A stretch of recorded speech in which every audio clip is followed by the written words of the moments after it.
Boa noite a todos. Dando prosseguimento ao nosso seminário de Cultura e Realidade Contemporânea, Arquitetura como Ciência Ambiental. O convidado de hoje vem falar justamente do tema do impacto energético na agência climática das cidades. Dentro dessa estrutura que a gente montou, que foi apresentada para vocês, isso vem se desenvolvendo justamente para que a gente tenha esse entendimento das questões macros até uma aproximação da arquitetura como ferramenta de atuação. E esse tema, como impacto social, é uma das questões que a gente tem muito interesse em entender. E, não por acaso, o convidado de hoje, que é o Shigeo Watanabe Jr., ele é bacharel e mestre em física pela USP, especialista em mudanças climáticas e energia. Atualmente desenvolve projetos sobre aspectos climáticos de políticas públicas no Instituto Talanoa. Também colabora com o Clima Info, onde desenvolve atividades junto ao GSCC, depois ele pode explicar o que é exatamente essa sigla, Rede Municipal de Informação Climática. Aqui. Coordenou estudo nas áreas de energia e clima, desenvolveu projetos de crédito de carbono nos campos de energia e resíduos, participou da elaboração de inventários de emissões de gases de efeito estufa para grandes corporações, é membro do Comitê Técnico da Gold Standard Foundation. Lembrando que esses seminários são resultado de uma parceria muito frutífera, que vão ter outros desdobramentos com o grupo do Clima, do IAB. Está aqui, de novo, o Luiz Florencio e a Hanna, nossos parceiros nesse trabalho. E antes de eu passar a palavra para o Shigeo, eu só gostaria também de comunicar a vocês que a gente está estudando uma forma de que a gente provoca essa interação, né, de tudo isso, todo esse conteúdo tão importante e tão precioso para a escola, com vocês, através de a gente vai discutir, vai depois voltar no grupo, pensar num sistema de avaliação, mas não avaliação como produção de conteúdo, porque a gente tem esse desejo de que isso vire uma publicação ao final do ano, e seria muito extraordinário que essa publicação pudesse contar com a participação de vocês através desse método avaliativo, enfim. De maneira nenhuma é uma ideia punitiva, muito pelo contrário, acho que é mais para incorporar mesmo a participação de vocês e que isso termine num grande trabalho coletivo. Então, com vocês aqui, Shigeo Watanabe, mais uma vez, obrigado. Obrigado, Anderson, Luiz, Ana. Muito bom estar aqui com vocês. Eu vou fazer o melhor possível para não deixar todo mundo deprimido.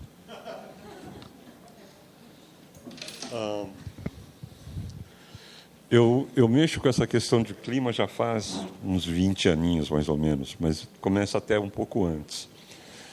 E o que me preocupa, e talvez o que me chame mais a minha depressão, no fundo, é que tudo isso está acontecendo num mundo extremamente desigual, num mundo extremamente que exclui a maior parte da população, e que é exatamente nessa camada que todos os efeitos dessa tal mudança climática vão cair com mais força. E o lugar onde essas pessoas moram, por acaso, são as cidades. Então, é nesse cerne das cidades, é nesse ambiente estranho das cidades, que você tem todas as questões econômicas, todas as questões sociais, e em cima de tudo isso, você tem uma crise climática, né? Então, não tem como falar de clima, hoje em dia, sem falar de o que está acontecendo nesse ambiente urbano, o que deve ser feito, o que pode ser feito, e o que não adianta nem tentar mexer. Eu tinha preparado um roteiro de fala 2 meses atrás, quando me convidaram, mas eu estou extremamente assustado com as coisas que estão acontecendo nos Estados Unidos. O governo Trump está tomando algumas decisões e está influenciando empresas e outros governos numa direção que é exatamente ao contrário daquela que a gente esperava que fosse para mitigar as mudanças do clima. Então, em vez de você tentar reduzir o uso de combustíveis fósseis, que é a grande... Ele está pondo o pé no acelerador e mais, ele está forçando o mundo a pôr o pé no acelerador. Então, o que a minha geração, a gente já se arrependia muito de ter defendido um modelo de desenvolvimento que usava muito petróleo e gás. Aí, de repente, no meio do caminho, eu falei assim, opa, precisamos botar o pé no breque disso, porque senão vai ficar ruim. E agora vem a maior potência do mundo colocar todo o seu esforço político e militar para colocar o pé no acelerador disso daí. Então, é quase como se o recado fosse assim, escuta, vamos parar de falar essas besteiras de mitigar, de parar de emitir, porque não vai acontecer. E eu vou ser muito radical, e daí, por favor, não me apedrejem por causa disso. A palavra adaptação, para mim, não serve mais. A palavra agora é sobrevivência. A gente precisa aprender a sobreviver num clima que vai estar muito pior do que está aqui agora, e já está ruim, e com uma série de forças econômicas indo na direção exatamente ao contrário daquilo que a gente gostaria. Bom, deixa eu voltar agora alguns capítulos para trás. O recado tétrico foi esse. Por que a gente está numa crise climática? Que diabo que aconteceu que a gente está nessa situação? Então, se vocês olharem um pouco da história do tal do sistema capitalista, ele passa de uma economia que era muito forte em mão de obra, dependente da mão de obra, inclusive no primeiras fases do capitalismo ainda era muito forte o uso de mão de obra, para um capitalismo que a gente tem agora que prescinde dessa mão de obra. Tá? Os Bill Gates, os Zuckers, esse pessoal todo, não precisa de mão de obra. Tá? Eles concentram poder, capital, energia para poder mexer em todas as coisas que eles estão mexendo e não precisa de gente. Bom, então, o que você faz com toda a gente que está por aí? O que acontece é que você começa a excluir eles. Eu estava conversando com a minha esposa e ela definiu, falou assim, está expulsando todo mundo para a periferia do mundo. Não é a periferia da cidade.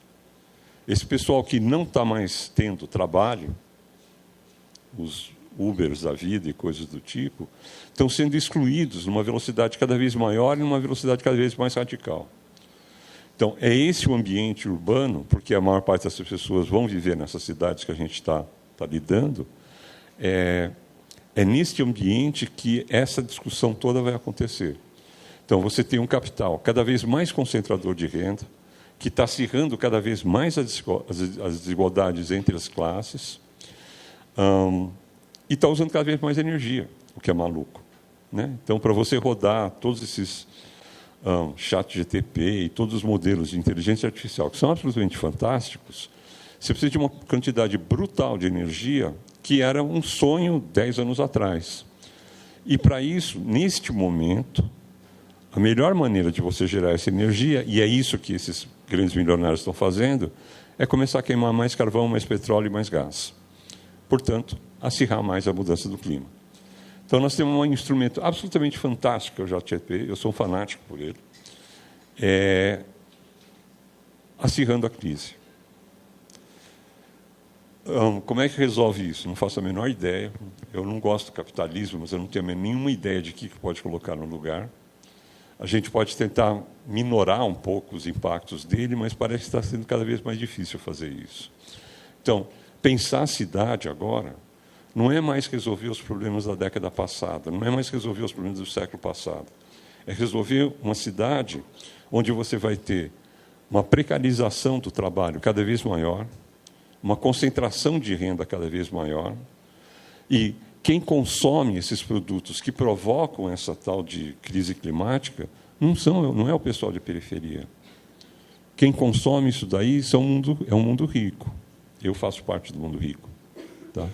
É o meu padrão de consumo, e dos caras que são muito mais ricos do que eu, que está determinando quanta energia está sendo gasta para produzir as coisas que estão sendo consumidas, e essa energia que está sendo gasta que está provocando essa crise climática toda. Então, eu não acho que nenhuma revolução socialista vai resolver o problema, não é essa a coisa, mas o drama dessa situação para mim, ficou muito mais sério esse ano com a entrada do Trump. Já estava acontecendo, estava na cara de todo mundo, ficou um pouco mais escancarado e provavelmente a velocidade da transformação vai ser um pouco maior. Bom,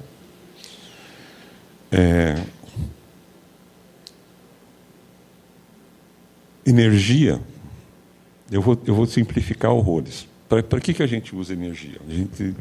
Eu sou físico, então eu adoro essas simplificações. Energia, a gente faz duas coisas com ele. A gente movimenta coisas ou a gente esquenta coisas. Tá? Eu queimo gás para produzir calor ou eu queimo diesel para poder movimentar coisas. O que esse capitalismo fez foi simplesmente, numa escala de 1800 até agora, 200 e algum poucos anos, a população mundial aumentou 8 vezes nesse período, 8, 9 vezes nesse período. O consumo de energia do mundo aumentou 33. E esta energia que aumentou 33 é carvão, petróleo e gás natural. Tá? Então, esse é o tamanho da crise. A gente não vai poder voltar para aquele mundo pré-industrial. A gente vai ter que viver nisso, porque a nossa sociedade agora gira em torno desses produtos de consumo que a gente tem, gira em torno dessa máquina que está funcionando. E é nesse contexto que a gente vai ter que se virar e falar assim, bom, legal, o que eu posso fazer dentro do ambiente urbano, não para prevenir, porque a temperatura vai subir, você vai ter 2 tipos de eventos graves. Os que aparecem na manchete do Jornal Nacional e na manchete de jornais, que todo mundo fala que são os eventos extremos, que é uma chuva torrencial lá no Rio Grande do Sul, incêndios florestais. Agora tem um incêndio florestal na África do Sul, se eu não me engano, que está ruim. Mas na Califórnia, pondo fogo em mansão de ator de Hollywood, essas coisas. Isso é sério. Isso é sério, precisa ser tratado, tem um monte de coisa de prevenção que você pode fazer, tem um monte de gente de treinar a população para evitar maiores danos. Para mim, o que assusta mais chama-se falta de água e falta de comida. Tá? Se a temperatura sobe, toda a produção agrícola muda. Se a temperatura sobe, a distribuição de água potável muda. E é nesta coisa. E as cidades são um dreno de comida e de água. Como é que a gente pensa numa cidade onde você vai ter sucessivas crises de abastecimento de alimento e de água? E não vale pensar assim, teve uma crise em 2014, imagino que você ainda consiga se lembrar um pouco. Em 2014 teve um racionamento escondido que o governo do estado fez, um racionamento de água. Tinha água algumas horas por dia, alguns dias por semana, e nunca ninguém falou assim, nós estamos racionando. Eles preferiram não fazer isso daí para poder ganhar a eleição em novembro. Ganharam. Imagine isso acontecendo com uma periodicidade uma vez a cada 10 anos. Como é que uma cidade sobrevive? Que instrumentos que essa cidade precisa ter para, não é garantir o abastecimento de água, mas para poder tratar a distribuição da pouca água que vai ter durante algum período de tempo, de tal maneira que seja um pouco mais equitativa. Então, eu estou pegando o caso de água porque eu acho que ela é mais fácil, entre aspas, de resolver. Agora, o que acontece se não tem mais feijão? Se começa a ter 3 quebra-safras seguidas de arroz, a gente vai comer o quê? Batata? Então, é este mundo de crises climáticas, é esse mundo de crises de energia, já que eu sou especialista em energia, na hora que acaba a água, ou diminui a quantidade de água, a gente está numa situação especialmente delicada, porque todo mundo fala assim, não, o Brasil tem uma vantagem competitiva porque a nossa matriz energética é a mais limpa do mundo. Primeiro, não é. É uma das mais, mas não é a mais limpa. E segundo, não é por culpa de ninguém. Isso aí foi a ditadura militar que decidiu construir um monte de reservatório gigante no Sudeste. Né? Quem vai para o interior e anda pelo Tietê, Rio Grande, Paranapanema, a cada 20 quilômetros tromba com uma usina hidrelétrica. Tá? Essas usinas hidrelétricas, com seus reservatórios, que garantem a nossa energia, o grosso da energia elétrica que a gente consome. Mas se começa a faltar água, como faltou em 2020, 2021, alguma coisa do tipo, e isso começa a ficar recorrente, a gente vai ter que lidar com menos eletricidade. Uns anos atrás, lá no meu prédio, metade É um prédio pequeno, tem 14 apartamentos. Metade do prédio é ocupado por gente que tem mais de 70 anos de idade. O primeiro que infartou e chegou no hospital quase morto, porque faltou luz naquele dia, obrigou a gente a comprar um gerador. Então, agora eu tenho um lindo gerador. Então, quando falta luz, a Enel faz essas desastres que ela está fazendo. Eu estou bem iluminado, tranquilo, gostoso, queimando diesel. Que é exatamente o que eu não devia estar fazendo. Né? Então, para poder me garantir da crise energética que eu estou causando, eu estou pondo o pé no acelerador. Então, a gente tem que equacionar essa coisa de uma maneira que as pessoas possam sobreviver. Não adianta eu falar assim, tá bom, então eu vou ser muito patriótico e eu vou abrir mão do meu gerador. Legal, metade do meu prédio morre de infarto e não vai conseguir chegar no hospital. Também não resolveu o problema. Então, eu adoraria chegar aqui e falar assim, bom, para resolver tudo isso daqui, número 1, isso, 2, 3, 4, não tem. A gente vai ter que criar isso do nada. Não existe na experiência humana uma crise global do tamanho que é a crise climática, particular, que é o que a gente vive nessas cidades, com esses acirramentos todos de precarização e concentração de renda, é inédito. A gente não sabe o que fazer com isso. E a gente precisa aprender. E a gente precisa sobreviver a essa crise. Então, assustei todo mundo, acho que eu vou embora. Eu deixei uma caixa de antidepressivo aqui, se vocês... eu acho que esse era o recado principal. Eu adoraria realmente, e eu tenho meus 70 anos de idade, eu adoraria poder falar para vocês, assim, olha, a minha geração construiu essa caca toda, deixa com a gente que a gente resolve. A gente construiu essa caca toda. Tá? A minha geração ainda foi a geração que pegou a ideia de que, para desenvolver o país, eu precisava de uma economia industrial muito forte, calcada em energia abundante.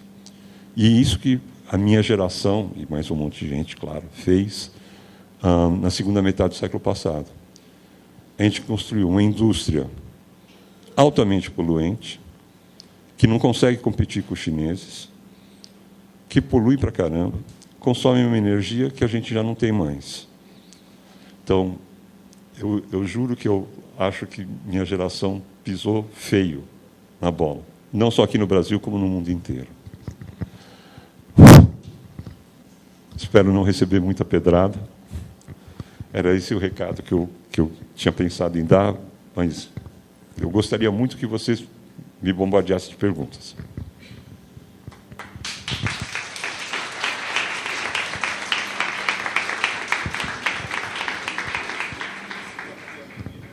Pessoal, eu acho que a gente pode, sentindo, acho que a proposta do Shigeo foi abrir para ele poder falar mais, puxar mais alguns temas.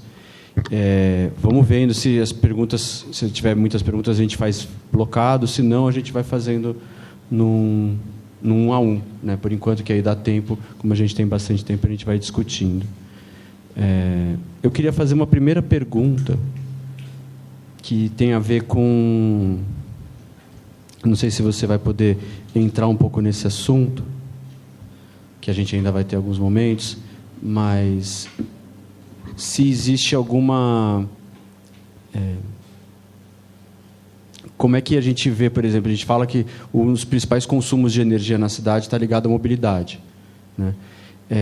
E se você acredita que existe algum tipo de movimento, não estou falando necessariamente de governo, mas falando numa questão energética, alguma proposta que você acha que vale a pena, que seria viável de encaixar, porque eu vejo muito no seu diálogo, existem muitos problemas crônicos e, como você botou, alguns exigem uma transformação total da cidade, talvez outros sejam fáceis de ser assimilados. E aí eu queria um pouco que você falasse um pouco dessa questão. Eu vou aproveitar o gancho e falar o que é o GSCC. O GSCC é uma rede internacional, está em 40 países, somos 300 pessoas, cuja missão é comunicar a crise climática. Então, a gente não está defendendo nenhuma bandeira, a gente não faz nenhum grande estudo. O que a gente quer é como é que a gente transmite e influencia o máximo possível a mídia e os órgãos de divulgação para passarem os recados cruciais de qual é a gravidade dessa crise e por onde que ela está andando. coração do GSCC está na Europa. Ele nasceu da European Climate Foundation, alguma coisa do tipo lá atrás. E eu, praticamente toda semana, eu estou em contato com o pessoal na Europa. O pessoal na Europa, eles têm uma ciência malucamente boa. Eles são caras, gente finíssimas, têm um coração muito parecido, do mesmo lugar que o meu.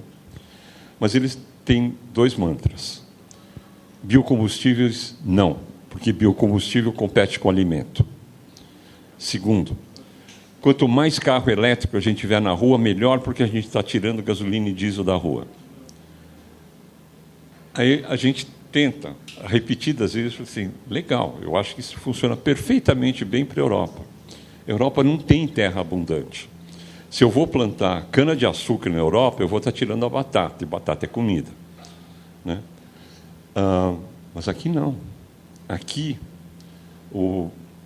a metade do país é floresta amazônica e outras florestas. O que é ótimo, que a gente tem que deixar elas lá quietinhas, ótimas, florescendo.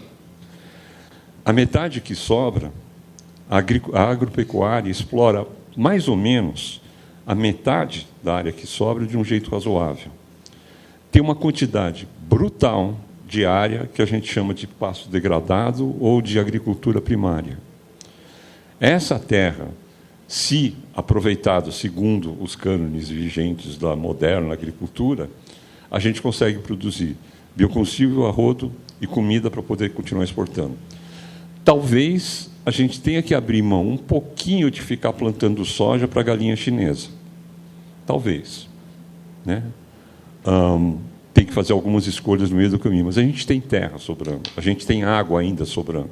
Então, a gente consegue fazer um mundo, o país girar com biocombustível e alimento sem muito problema. Ao contrário do que acontece na Europa.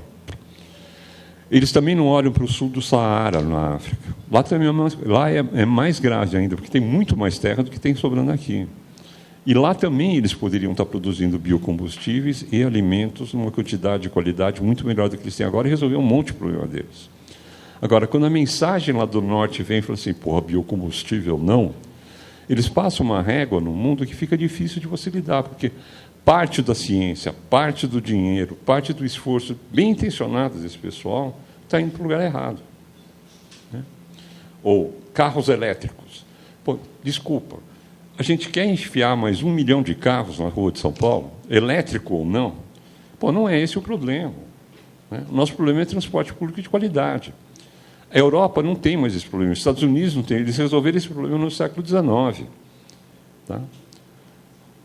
Vocês que já viajaram pelo mundo inteiro e conhecem a Europa, você anda de metrô,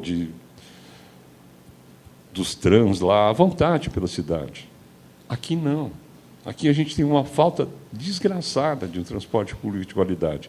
Isso seria repensar a cidade, porque essa cidade foi construída para carro. Né? Como é que eu batalho agora com meus amigos lá do GSCC? Eu falo assim, escuta, cara, carro é ótimo. Produza todos os carros que você quiser lá, mas não vem me encher o saco com o carro elétrico aqui, porque não é esse o problema, e não vem decretar o fim do motor a combustão, porque eu vou precisar dele. Né? Então, eu estou dando esse recado por causa do seguinte, a gente é influenciado pelo que vem do norte global, ponto pacífico, mas a gente pode ser crítico em relação a isso. Né? Então, primeira sugestão é leiam todas as coisas com um olhar o mais crítico que vocês puderem e ver se isso faz sentido para um país, como o Brasil, como uma cidade como São Paulo. Eu tenho aqui queria aproveitar esse gancho, porque, da mesma forma como tem essa avaliação racional da produção de energia de cada lugar que você está no mundo, eu acho que a gente pode inserir aí a produção da arquitetura e por que não dizer o contexto das transformações urbanas que a gente precisa também passar. E nesse sentido, essa discussão agora, a gente vinha conversando isso um pouco antes do início da palestra, que a arquitetura é um dos maiores contributos do problema, né? Isso tem um percentual alto aí da causa do problema de estar envolvido na arquitetura, até porque ela alimenta toda a cadeia que gera esse problema. E a gente continua ainda muito nessa discussão orientado pelo norte global, assim como a questão do carro elétrico, e isso vem, é até engraçado, né? Parece uma história sendo recontada de um mercado de automóvel que, se no século XX desmobilizou o transporte coletivo, volta de novo agora no discurso do carro elétrico, e no fim o que tem por trás é uma economia de mercado, por simplesmente direcionar isso para fora. Mas essa questão racional que eu estava dizendo, de entender o lugar que você está, também passa pela questão da produção de matéria-prima. E a gente tem entendido muito nessas conversas que a gente precisa repensar como fazer a arquitetura daqui para frente a partir também dessa extração e que o país pode te oferecer, né? Isso é uma discussão que tem estado presente nesses conselhos. Eu queria que você falasse um pouco, se você tem participado disso, né? Enfim, queria que você falasse um pouco sobre isso. Eu queria também perguntar uma coisa que eu queria deixar mais para frente, mas tem todo a ver com o que o Anderson falou, que é, do seu ponto de vista, que é bem macro, que eu acho que ia ser interessante. A gente, bolando o seminário, a gente pensou muito de fazer um macro ao micro, para poder, a partir dessas visões sobre os grandes desafios que você falou, um desafio global que a sociedade inteira vai ter que assumir. O que você acha que, desse ponto de vista, se espera do arquiteto? Como você vê, por exemplo, a produção da arquitetura do urbanismo, como isso poderia, o que você vê que deveria se ajustar, se transformar, que acho que tem a ver com que... Exato. Sobre o que você está... Primeiramente, obrigada, sou a Laís.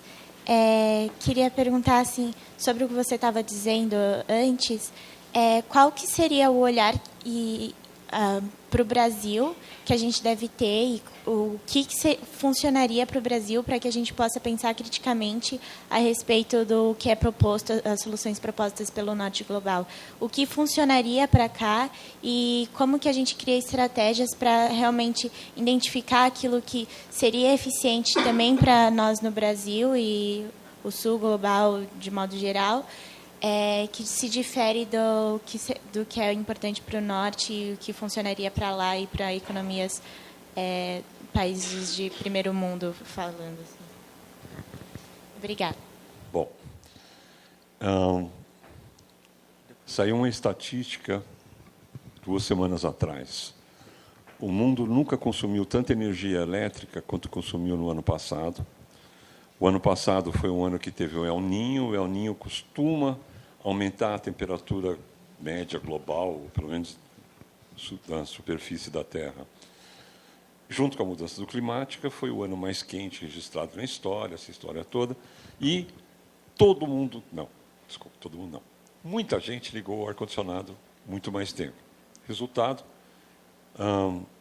aumentou a demanda de energia elétrica. Parte dessa energia elétrica é produzida queimando carvão e gás, e, portanto, a gente só piorou um pouco mais o problema.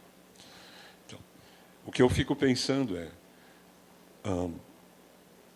e pensando de novo no meu mundo desigual e excludente que a gente vive, né?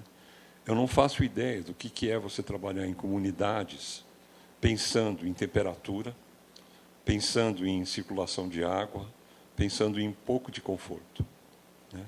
Eu acho que o nosso desafio aqui, e isso é muito diferente do que acontece lá, tá?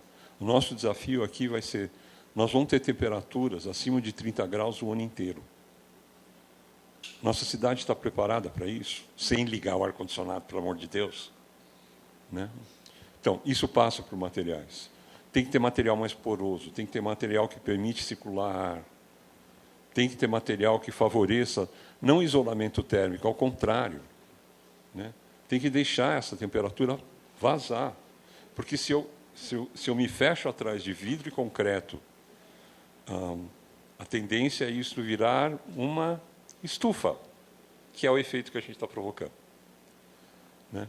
Então, pensar materiais, pensar em arranjos... é difícil pensar em periferia, se você não, eu vou fazer um arranjo urbanístico que permita... Então, esse é o tamanho do desafio. O que vai vir lá do norte vai ser liga o ar-condicionado. Né? E o Brasil é ótimo, porque o Brasil tem energia elétrica sobrando, tem vento para caramba, tem sol para caramba, a gente vai poder gerar toda a energia elétrica que a gente precisar para todo mundo poder ligar o ar-condicionado. Sorry. Eu passo. Boa noite. Aqui. Meu nome é Thiago, sou aluno do 2º ano. Eu queria perguntar de que modo a gente pode agir, propor uma transformação se nós temos recursos finitos. A gente sabe que, há tempos atrás, a gente achava que até tinha recursos infinitos, podia usá-la como bem queríamos, mas agora nós percebemos, na humanidade, percebemos que, por enquanto, estamos sozinhos, né? Somos uma bola azul mergulhada no espaço e que nossos recursos são limitados. Então, como agir com uma forma de transformação, sabendo que nossos recursos não nos permitem ter uma mudança radical de uma cidade ou de uma produção? Obrigado. Tudo bem? Meu nome é Laura, eu sou do 2º ano agora. E, assim, eu acho que... Eu não sei se eu te entendo bem quando você fala, por exemplo, que... Não quando você fala, mas os exemplos que você está dando de gastos de energia são muito sobre os indivíduos, sobre ligar o ar-condicionado, sobre o seu uso de carro, sobre o jeito que você pode comprar um negócio para poder cuidar da luz. Mas os nossos usos individuais, a verdade é que fazem pouca diferença, tipo, para a questão global. Porque o problema não está no nosso uso individual. Tanto que você se colocou, você falou, eu estou nessa porcentagem muito pequena da população que tem dinheiro e está gastando muitos recursos, mas ainda assim, é muito pouco. Não faz diferença os recursos que a gente está gastando, porque, de fato, os recursos estão sendo gastados pelas grandes empresas.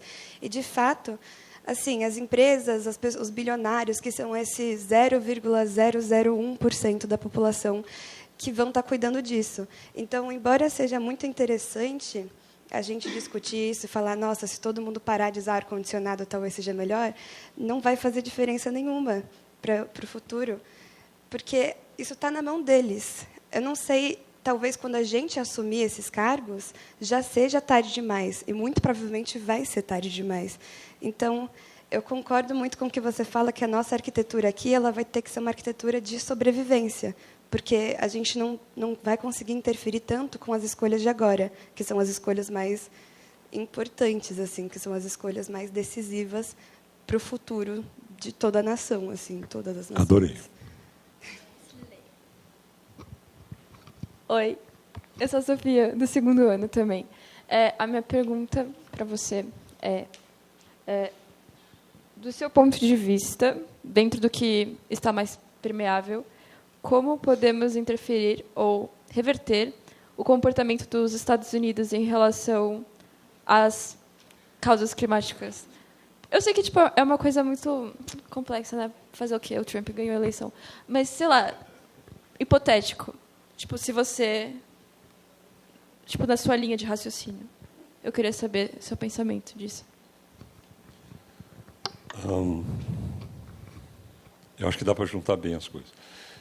Desculpa se eu passei a impressão de que as soluções são individuais. Claro que não são. Tá? Eu ligar ou desligar meu ar-condicionado não vai fazer a menor diferença. Eu avisar para o meu prédio inteiro, não vamos mais ligar o gerador, não vai fazer a menor diferença. Tem toda a razão. Tá? Eu só quis apontar a coisa do ar-condicionado por causa do aumento de demanda de energia e que isso daí queimou mais petróleo e gás do que deveria. Tá? É esses loops malucos que a gente está entrando. A gente não vai mudar padrão de consumo tão facilmente. O cara que é bilionário não vai virar milionário. O cara que é milionário não vai virar... Se tem algum milionário aqui, desculpa, mas não vai virar que nem a gente. Né? E dificilmente a gente vai parar na periferia. Tá? Essas coisas estão mais ou menos estratificadas, a mobilidade social existe, mas é mais ou menos limitada. Né? Não, o que eu estou pensando é... o meu coração, pelo menos, está na periferia. Tá? É lá que eu tenho que olhar. Aqui, eu ligo o ar-condicionado, não ligo o ar-condicionado, eu resolvo o meu problema e toco a vida em frente. Lá, não. Lá, as coisas que a gente está fazendo mexem com a vida dessas pessoas. Né? o mundo não só tem recursos finitos, coisa que alguém descobriu na década de 60, se eu não me engano. A necessidade desses recursos finitos está mudando. Tá? Eu costumo dizer assim, se não fosse por causa da mudança climática, petróleo e gás são as melhores fontes de energia à disposição da humanidade. Tá? Ela tem uma densidade de energia, uma densidade de peso, uma facilidade de transporte, elas são absolutamente ideais. Imagina se todo mundo tivesse que andar 10 quilômetros todo dia para pegar lenha para poder cozinhar. Tá? Petróleo e gás são geniais. O jeito que essa civilização está usando essa coisa é genial. Se não fosse a porcaria da mudança do clima. Então, isso força o breque. E agora a gente vai ter que se virar sem esse recurso, que é ótimo, que é barato. Vão ter que lutar contra todas as forças econômicas, etc., etc., etc., para ver se a gente para esse negócio. Né? Então, não só são limitadas, como a gente tem que inventar jeitos diferentes de resolver os nossos problemas com o que está aí na mão. Em relação aos Estados Unidos, a minha esperança é duas coisas. Primeiro, provavelmente o Trump não pode ser reeleito. Pelo menos não é na Constituição, mas a regra mais ou menos americana é que ninguém pode ficar mais do que 2 termos. Teve uma exceção, o Trump vai virar exceção também. Pior das hipóteses, são 8 anos. Horrível. O que eu acho é que os incêndios na Califórnia, o Trump, por exemplo, está fazendo uma coisa, do ponto de vista de marketing, maravilhosa. Ele está atacando coisas que têm um custo político muito baixo, mas que tem uma repercussão de mídia fantástica, que é perseguir imigrante. Ele está desmontando a ciência climática americana, tá?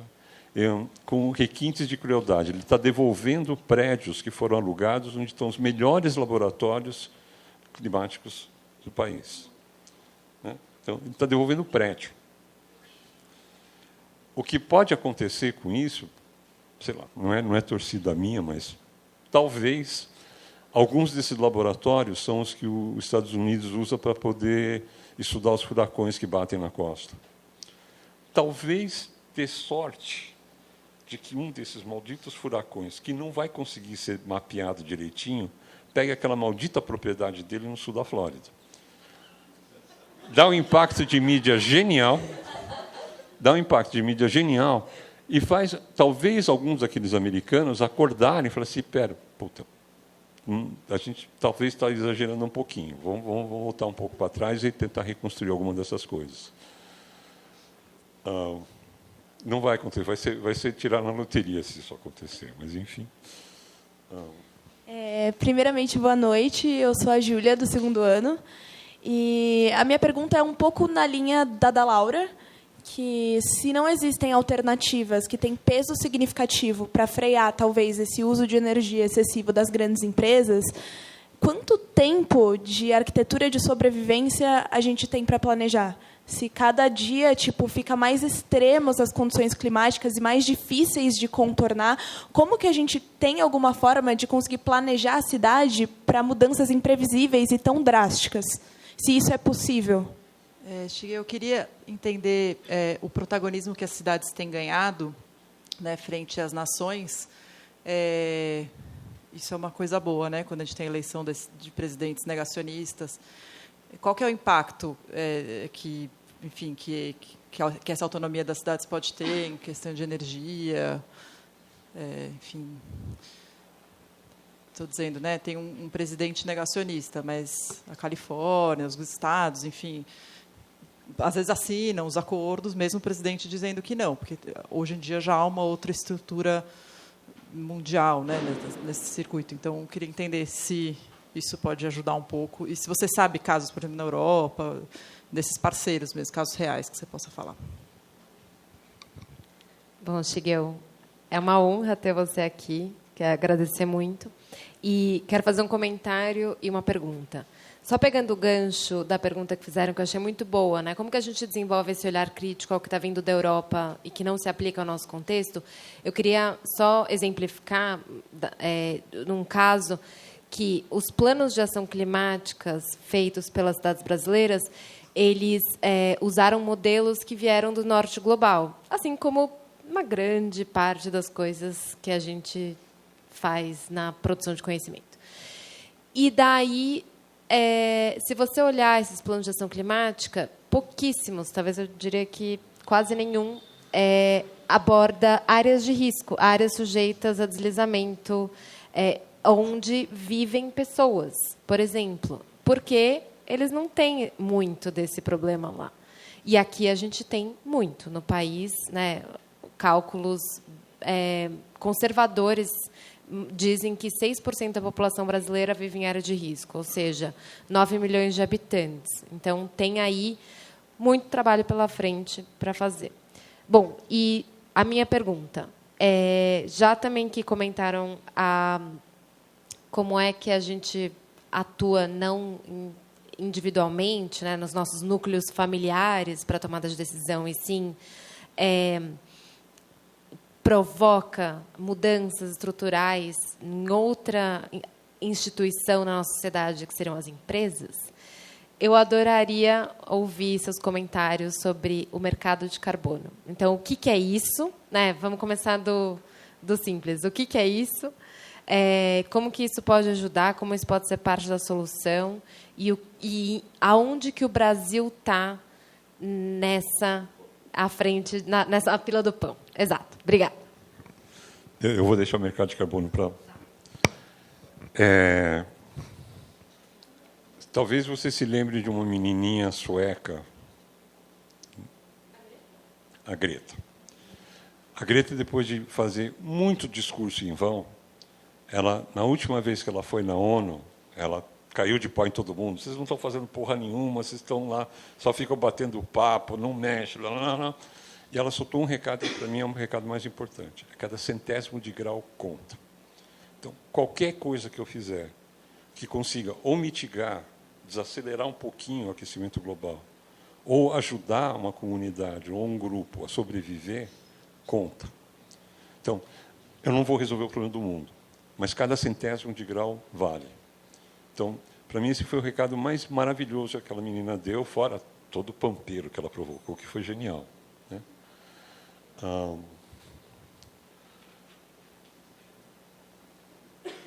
Vocês talvez também se lembrem que, alguns anos atrás, acho que 3, teve uma chuva violentíssima no norte da Alemanha, que provocou uma inundação horrorosa, que arrasou o noroeste da Alemanha, Holanda e Bélgica.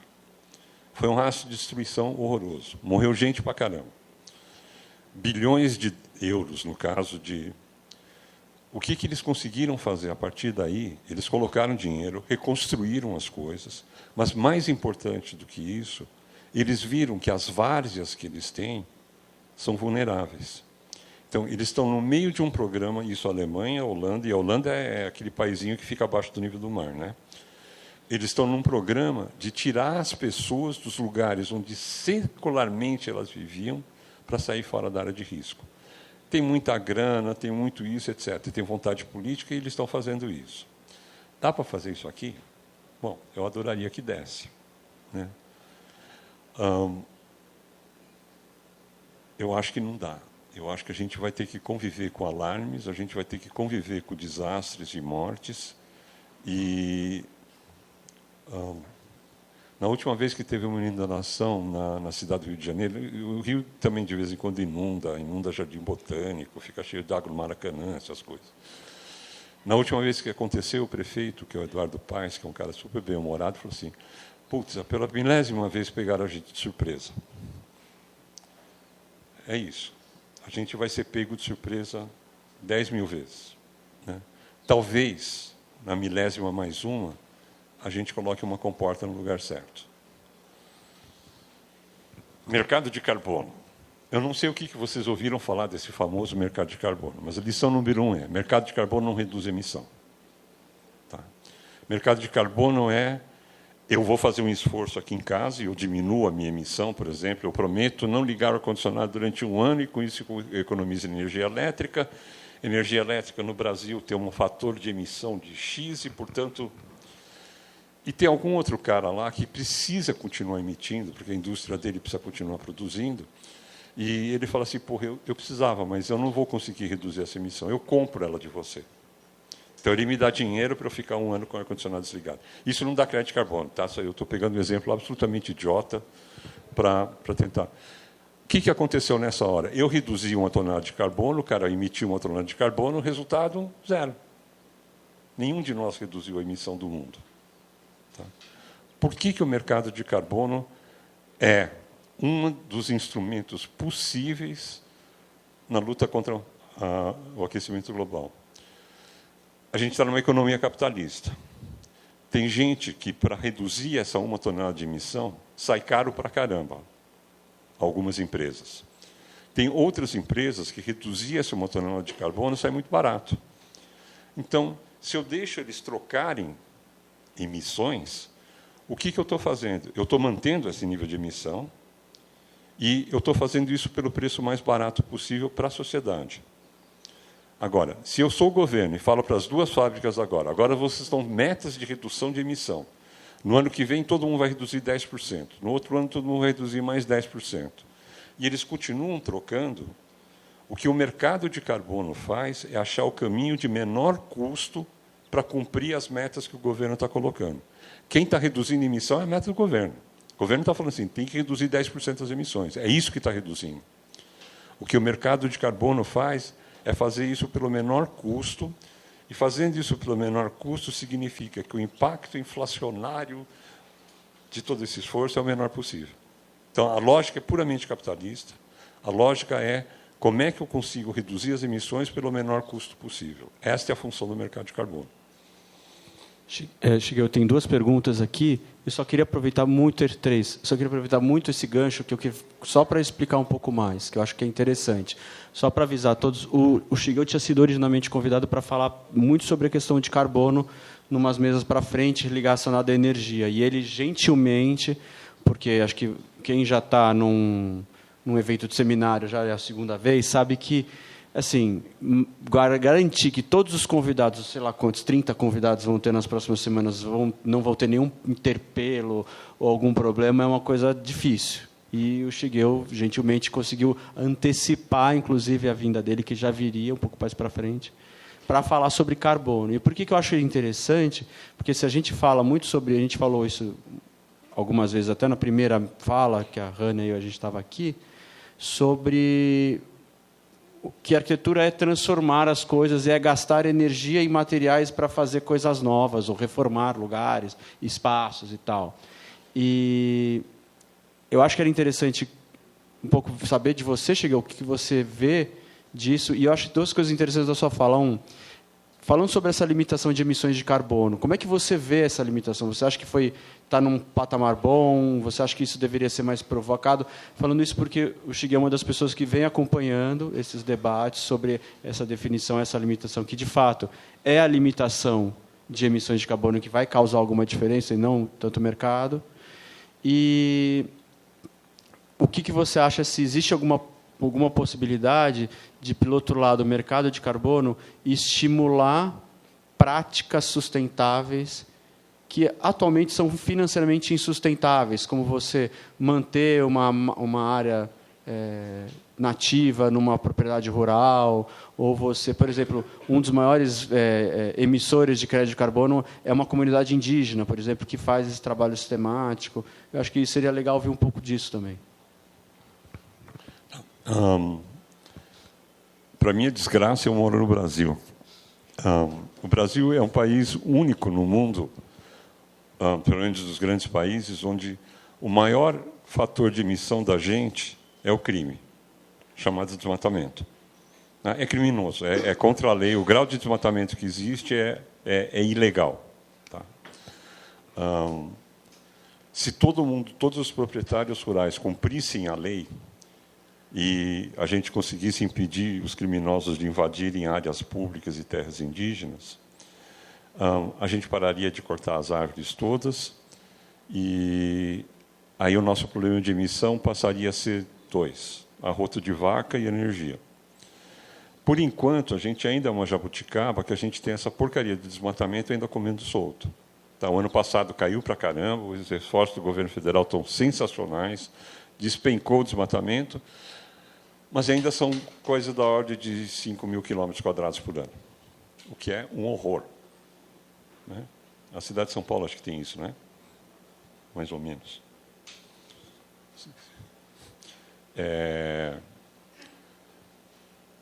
E combater o desmatamento não custa. Eu parar de queimar combustível fóssil é caro, tá? Porque eu vou ter que mudar o modo de produção, eu vou ter que achar outra fonte de energia, isso custa dinheiro.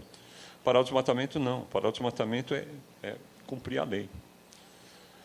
Agora, por causa desse mercado de carbono, apareceu um tipo de projeto de crédito de carbono, que não tem nada a ver com aquele mercado onde um industrial troca crédito de carbono com o outro, que é fazer uma coisa chamada projetos de carbono, que nasceu lá atrás no protocolo de Kyoto, que era uma maneira de ajudar os países desenvolvidos a cumprirem suas metas de redução de emissão, ajudando os países subdesenvolvidos, que nem a gente, a diminuir as emissões. E aí apareceu um tipo de projeto que é a coisa que aparece em tudo quanto é jornal, como se fosse a única coisa do mundo, que é um projeto de preservação de floresta. Então, eu estou aqui na floresta, eu tenho uma área grande aqui, tem um monte de gente desmatando à minha volta, eu não ganho nada preservando essa floresta. Zero. Tá? A única coisa que eu estou fazendo é cumprindo a lei. Então, eles falaram assim, bom, então nós vamos te dar crédito de carbono se você manter a tua floresta em pé. Então, algumas povos indígenas estão começando a entrar nisso. Uma fez um projeto de carbono. A primeira que fez foi os Pátrias Suruí, lá de Rondônia.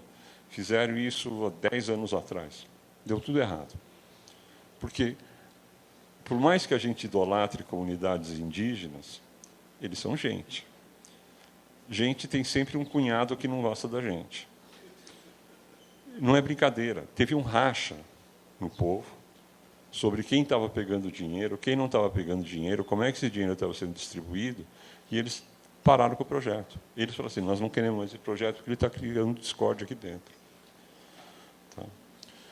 Então, e tem mais uma maldade nesses projetos, do jeito que eles estão desenhados, que a lógica é muito legal. É assim, eu tenho uma área, quanto mais ameaçada a minha área tiver, mais crédito de carbono eu ganho, porque mais dinheiro eu vou precisar para poder colocar cerca, juntar gente para poder proteger a floresta.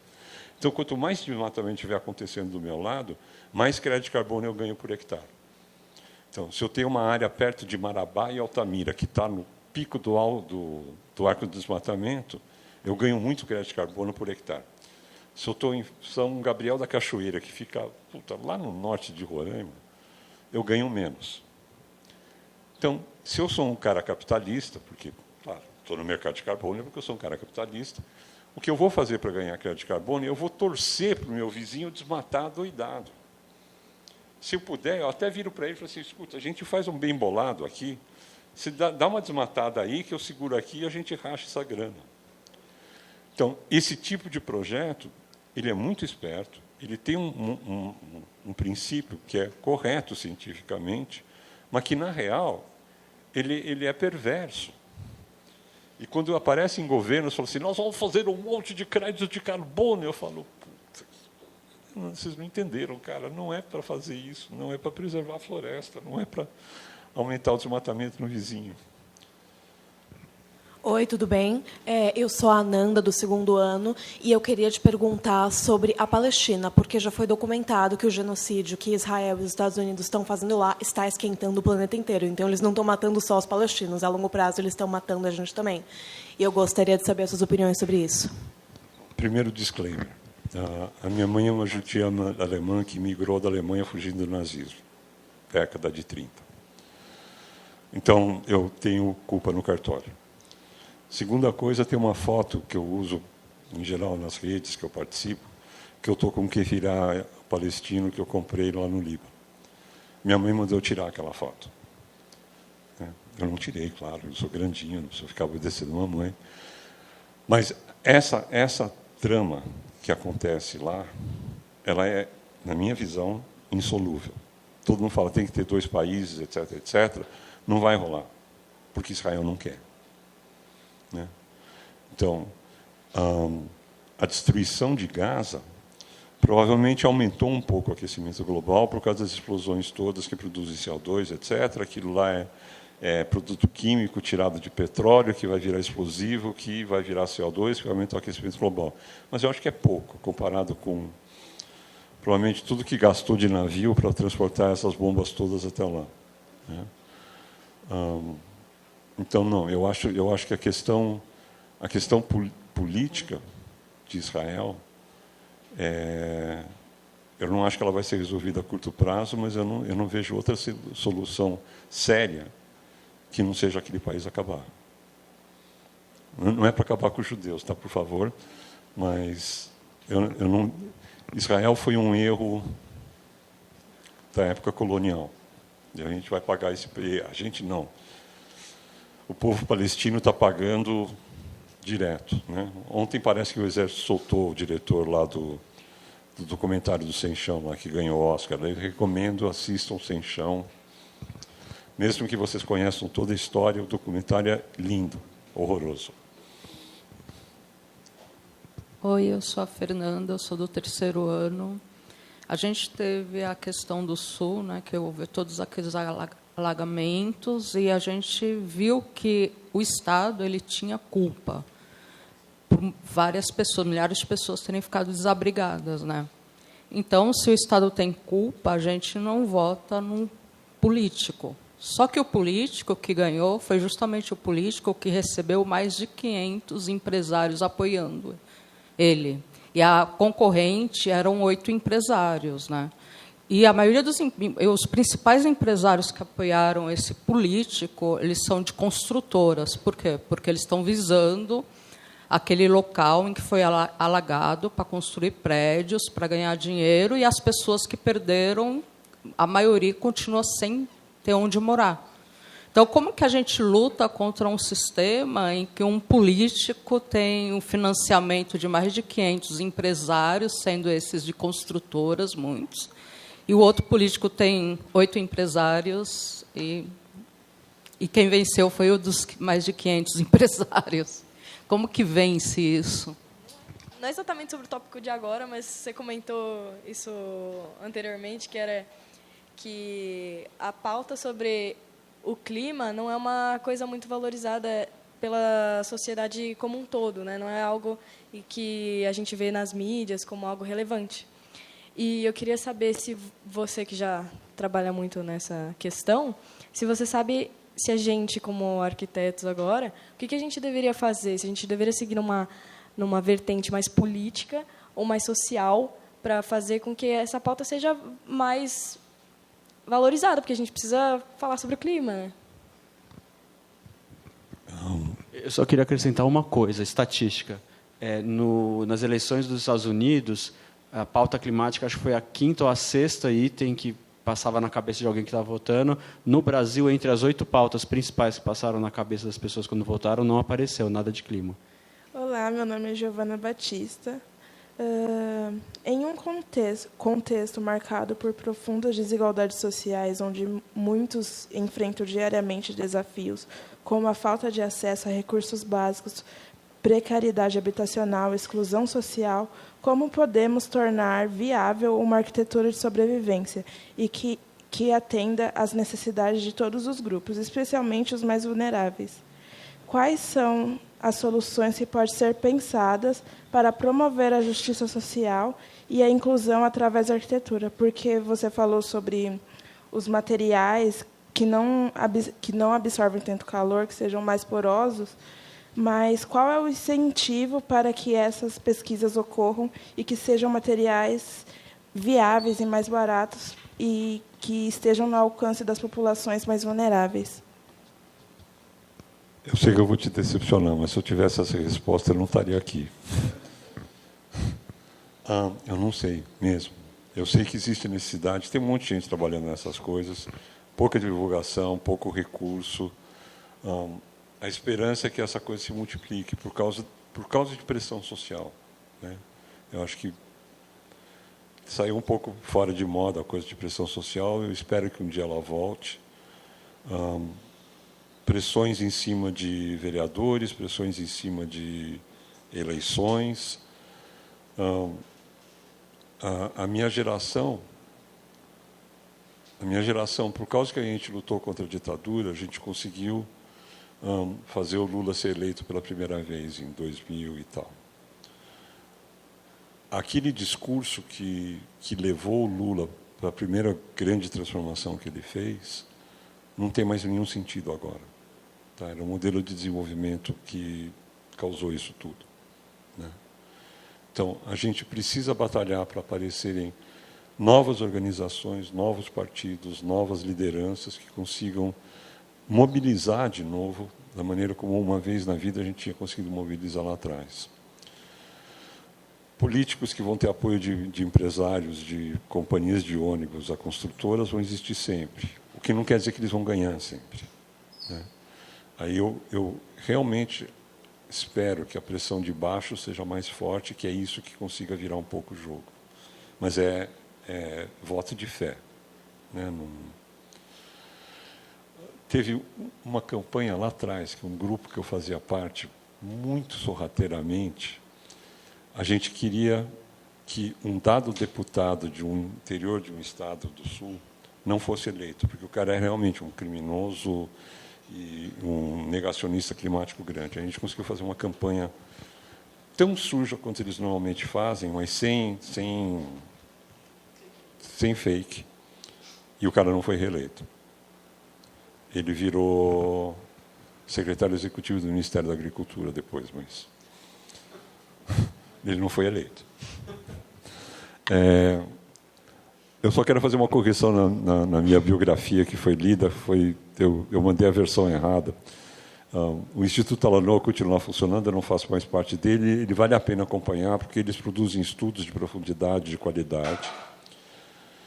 Eu estou quase que o tempo integral no Clima Info, e o Clima Info é uma organização de comunicação climática. Então, a gente começou com uma newsletter. É uma newsletter que, basicamente, tem 8, 9 notas por dia do que sai na mídia. A gente não faz investigação, a gente não faz furo, né, dessas coisas, a gente repercute. E a gente seleciona o que está acontecendo de mais importante em política climática no Brasil, em política climática lá fora, e uma zona cinzenta que a gente chama de ciência e impactos, o que está acontecendo de fato no mundo e tal. Então, se vocês puderem, quiserem, tiverem a curiosidade, entre em climainfo.org.br, assine a newsletter, ela é bonitinha. Eu sou o responsável pela revisão técnica, então eu fico checando para ver se todo mundo colocou os números certos, não fez conta errada, esse tipo de coisa. Bom, boa noite. Eu me chamo Caraide Ecupé, mas pelo registro meu nome é Tiago Henrique, né? Eu sou guarani, pertenço à terra indígena Jaraguá e aluno aqui na EC.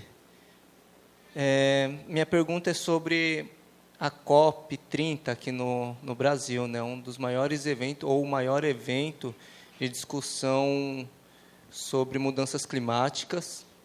Eu participei da COP em Dubai e lá eu fiquei muito frustrado em ver a Vale e outras empresas, né, que cometem crime ambiental. A Vale, que destruiu o Rio Doce, que acabou com a vida de famílias, né, tendo espaço para apresentar projetos de mudança energética, enfim, vendendo um perfil que não é o deles, né? E ali eu vi a importância da gente estar presente, porque por mais que nós estávamos sendo pessoas só para estar ali calados, sendo usado como o indígena está presente, a gente se revoltou e a gente constrangeu a Vale, né? A gente teve ali um momento que a gente denunciou que o que eles estavam falando não era verdade. E no dia seguinte, a Braskem ia para a COP, para também fazer a mesma coisa que a Vale estava fazendo, né? E aquela ação fez com que a Braskem recuasse e não fosse participar da COP. Eu achei muito importante. E hoje a gente está discutindo a COP no Brasil e o governo não está divulgando isso não está sendo discutido nas universidades e nem nas escolas, pelo menos da forma que deveria, com a importância que deveria. Eu queria saber como que você vê isso, né? Porque estão discutindo mitigação, estão discutindo a preocupação dos biomas. A gente tem o Cerrado sendo devastado, a gente tem a Mata Atlântica sendo devastada, enfim. O desmatamento ele não acabou, ele pode ter diminuído, mas quando diminui em um bioma, ele avança em outro bioma e não adianta, né? Então, eu queria saber como que você está vendo essa questão da COP no Brasil, né? Ainda que vai acontecer em Belém, em uma cidade que não tem nem saneamento básico direito, né? E a população chama de Copa e não de COP. Só fazer um jabá. Vai ter uma mesa, acho que em abril, se eu não me engano, que vai vir a Tainara Gomes, que é lá de Belém, e ela vai falar bastante sobre as obras da COP. As últimas 4 COPs, Egito, Dubai, o Azerbaijão e agora, são 4 países que têm uma pauta de exportação de petróleo muito alta. Em Baku, no ano passado, tinha mais lobista registrado da indústria de petróleo do que negociador dos países. Então, tem agora cartas e pressões para que a direção da COP não permita que esses caras, nesta quantidade, participem da COP. Uma segunda coisa que está acontecendo, isso chamou a atenção de universidades e escolas, eu não estava sabendo. Puta, genial, obrigado, mesmo. Eu sei que o pessoal da PIB, COIAB, eles estão pleiteando para ter a vice-presidência da COP, parece que vai sair, e isso é super importante, porque vai dar visibilidade para uma questão que fica escondida a maior parte do ano de todo mundo, né? A minha expectativa da COP é assim: essa COP ela teria que dar um recado claro de que agora a gente vai parar de falar e a gente vai começar a agir, né? Teria que ter um recado claro, não importa se a ambição do país é X ou YZ, é alto ou baixo, etc. Legal, mas você vai cumprir essa meleca? O que você vai fazer para fazer isso? Quais são os instrumentos que você precisa de apoio para poder fazer isso? É essa aposta que o pessoal do Ministério, o pessoal, o André Corrêa do Lago, etc., é esse o discurso deles. Isso daqui tem que ser a cópia da implementação. A chance disso acontecer é pequena, mas, pelo menos, o recado forte está dado de que a gente precisa começar a mudar a direção dessa história. Vamos ver. Oi, boa noite. Eu me chamo Louise, já sou formada em Arquitetura e Urbanismo e, atualmente, curso Geografia. Bom, primeiro eu queria começar com um comentário, e você mais do que ninguém vai poder corroborar com isso, que é uma questão de que o planeta Terra ele já vem há uns bons milhões de anos, né, com um aquecimento interno, por uma questão de estrutura de elétrons, de geração de energia, e aí você vai poder falar se eu estou correta em relação a isso, mas que isso já vem, então, com o aquecimento interno, né, da própria termodinâmica do planeta, gerando esse aquecimento. E aí eu comecei com esse comentário porque eu também faço parte de um núcleo ativo de pesquisa de impactos socioambientais. E foi um comentário feito por um europeu, por um alemão, de que os humanos eles eram somente, e eu vou destacar o somente, um agente externo que influenciou ou que acelerou esse processo, né, a partir da Revolução Industrial. E esse comentário dele me gera um pouco de desconforto, principalmente por uma questão que eu vejo como uma responsabilidade global, né? E aí eu vou entrar numa questão dessa cultura do capitalismo, principalmente do norte global, dessa produção e desse consumo excessivo, então essa cultura de consumo muito excessivo que gera, sim, um aquecimento terrestre, não só por milhões de anos, um aquecimento natural da Terra. Então, e aí, puxando um galho um pouquinho da COP, eu vejo muito que as discussões que são realizadas, a maioria delas são feitas por países que geram a maior parte desse impacto, né? E que eles assistem muito a uma condição que é interessante para eles.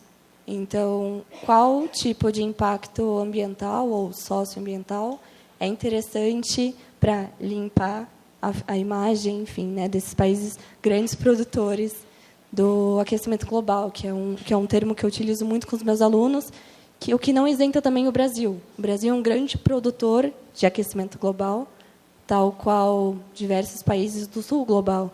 Então, também eu vejo muito essa ideia de que o norte ele é muito responsabilizado, mas também a gente esquece que o sul também é um grande produtor, é um sistema que é retroalimentativo, né?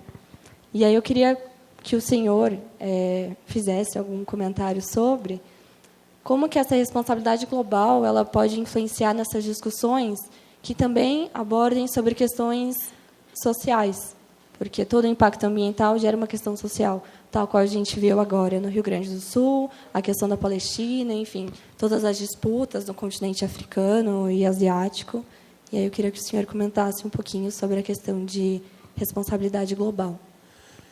Eu não tenho certeza do número que eu vou te dar. Sim, o core da Terra é uma bola de fogo, derrete tudo, etc., e ela pulsa, né? Eu não tenho certeza do número, mas, se eu não me engano, era 0,01% do aquecimento global por causa disso. Tá? Então,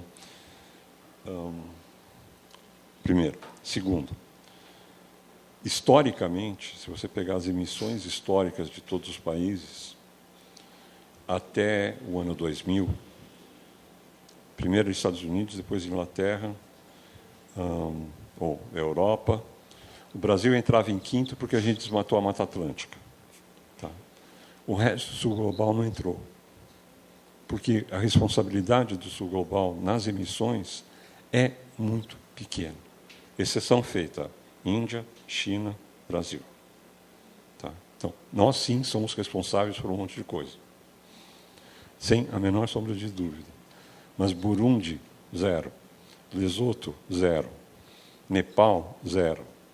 Então, não, o sul global que eu estou falando, tirando essas exceções honrosas ou não tão honrosas, o sul global não é responsável pelo aquecimento global. O aquecimento global vem de queimar combustível fóssil. Quem queima combustível fóssil a rodo são o mundo mais civilizado, mais desenvolvido. Eu só queria deixar isso claro. A parte de responsabilidades, as negociações da ONU têm uma particularidade. O final de toda a COP tem o documento final da COP. Aquele documento ele é aprovado por unanimidade. Não por consenso, mas não pode ter nenhum país discordante. Então, por mais que Estados Unidos faça pressão, Europa faça pressão, etc., etc., na hora do vamos ver, que é produzir o documento final, que é a coisa mais forte, aquelas ilhas do Pacífico constantemente alteram aquele texto, até ficar do jeito que elas querem.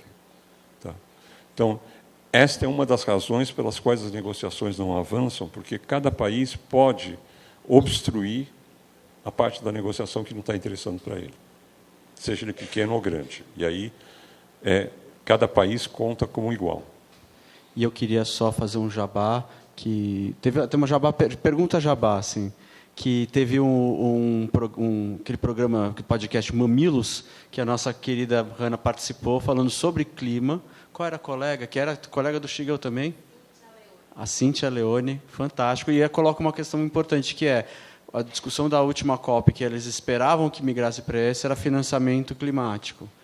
Que existe um gap a gente está a 1/3 do que seria necessário para ter um mínimo processo de adaptação e reparação desses países do sul global. Mas eu vou passar aqui para as perguntas.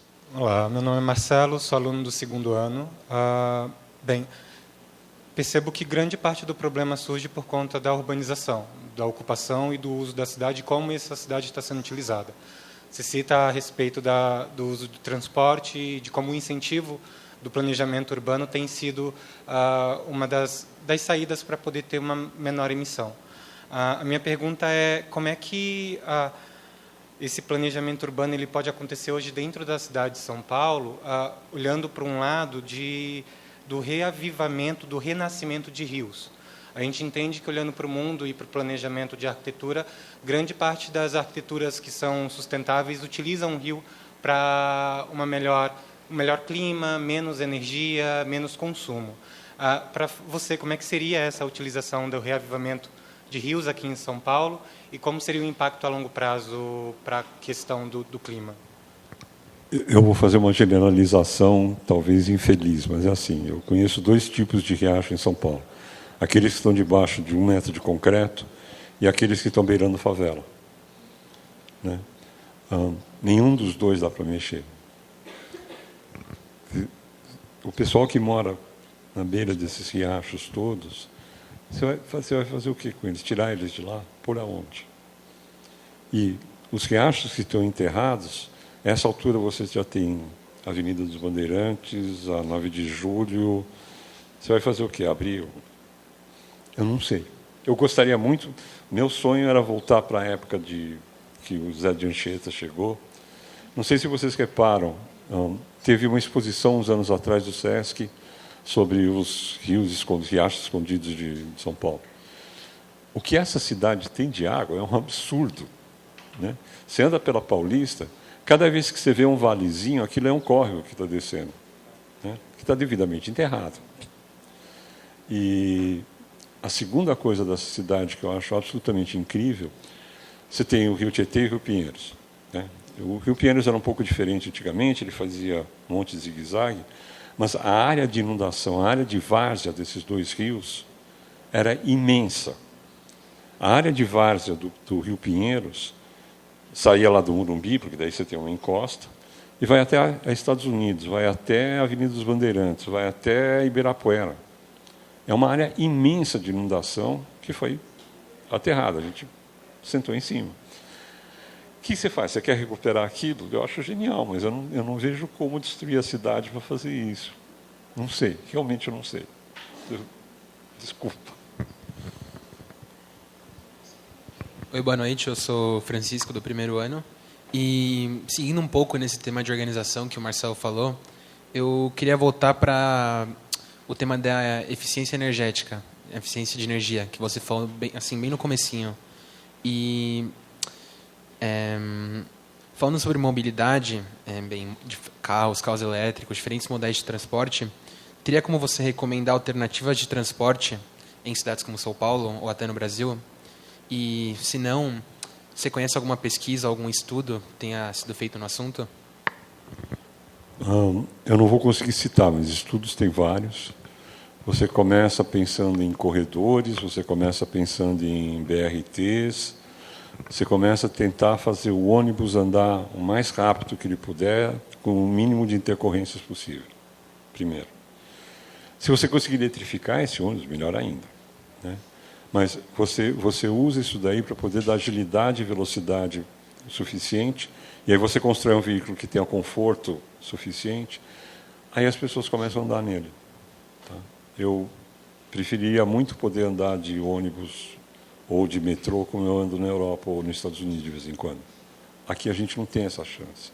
Então, como é que eu penso em criar melhores corredores, melhores maneiras de fazer as pessoas irem do ponto A até o ponto B de uma maneira confortável e rápida?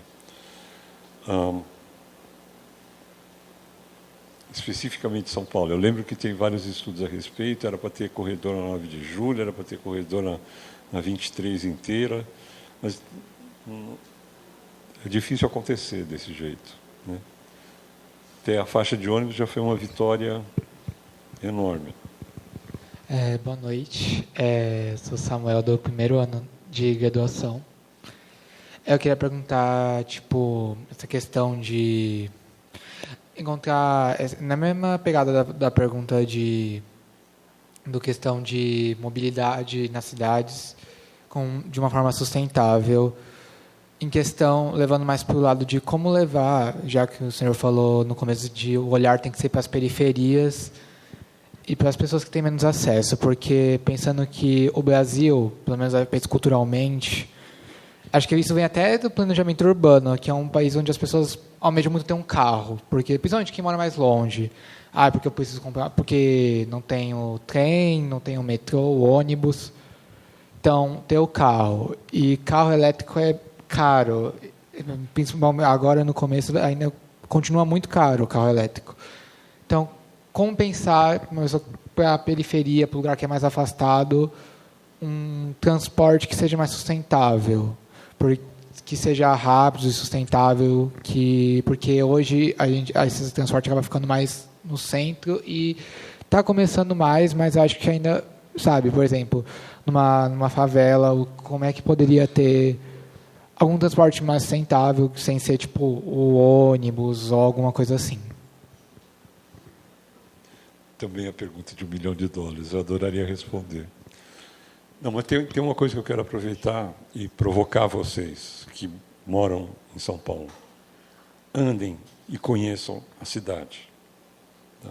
Saibam o que é o Grajaú, saibam o que é a cidade de Tiradentes, saibam o que é Franco da Rocha. Andem pela cidade, sintam o que é o problema. Tá?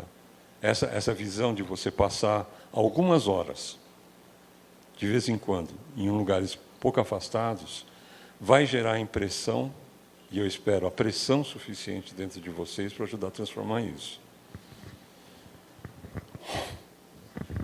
Bom, Shigeo, eu ia agradecer, mas acho que só colocar uma fala que resume um pouco toda essa conversa que foi muito, muito extraordinária, que a gente está falando aqui de uma mudança de comportamento, que envolve empresários, governos e também, por que não, os cidadãos, né? Do entendimento de como pensar a vida no mundo numa situação como essa daqui para frente.